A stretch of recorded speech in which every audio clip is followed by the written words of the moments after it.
in 2011. This was before he was well known and before he had 2.6 million Facebook followers. At the time, I was a PhD student at the University of Chicago, and I had read some of Jawaar's online writings.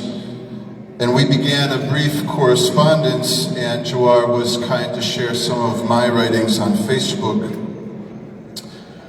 And then 7 years later, in 2018, I was working in Ethiopia on a project called the Neighbor Love Movement. And our message was simple but powerful. The other is not our enemy. The other is our neighbor.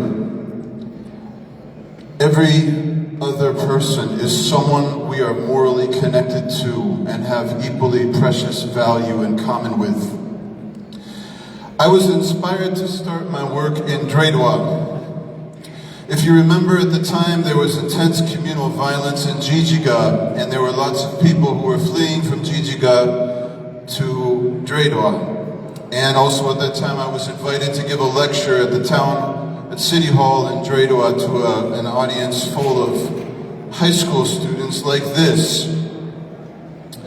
And at the time I gave a lecture inviting these young people to love their enemies. I made a case why the most important message for the moment is to love the enemy. And I'll never forget, after I gave that talk, there was a young woman who came up to me with her beautiful hijab, and I could see that she was full of passionate energy. And I couldn't tell if she was angry with me or if she was excited. But she came up to me and she said words that I'll never forget. She said, "Dr. Andrew, no one has ever told me to love my enemies before.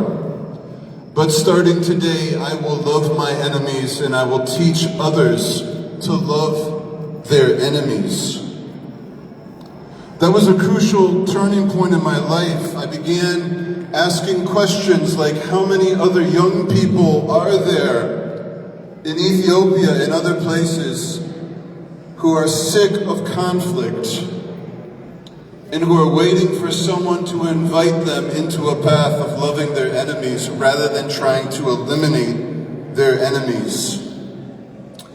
And that was the beginning of my work, trying to travel Ethiopia and inviting young people like Ferdosa and others to embody the practice of love across boundaries of difference and conflict for the sake of human flourishing.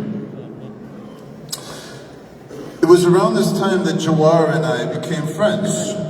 I reached out to Jawaar and I asked if we could do an extensive interview about his childhood, about the role of faith in his life, about his moral values. We started having regular conversations, and a couple of years ago I was with Jawaar here in Minnesota for the Galatoma tour. And my engagement with Jawaar has sparked a lot of controversy. And I imagine, Jawaar, that editing your book will spark more controversy. I'll never forget the night when I interviewed Jawaar in 2018, and I got home and I got a call from a very prominent figure in Ethiopia who was very angry with me, and he said, "Andrew, how could you spend time with Jawaar and have a fair-minded interview with him?" And then since then, countless media platforms and individuals have weaponized my engagement with Jawaar to assassinate my character. And I remember there was a meme that was going around saying that Jawaar was giving me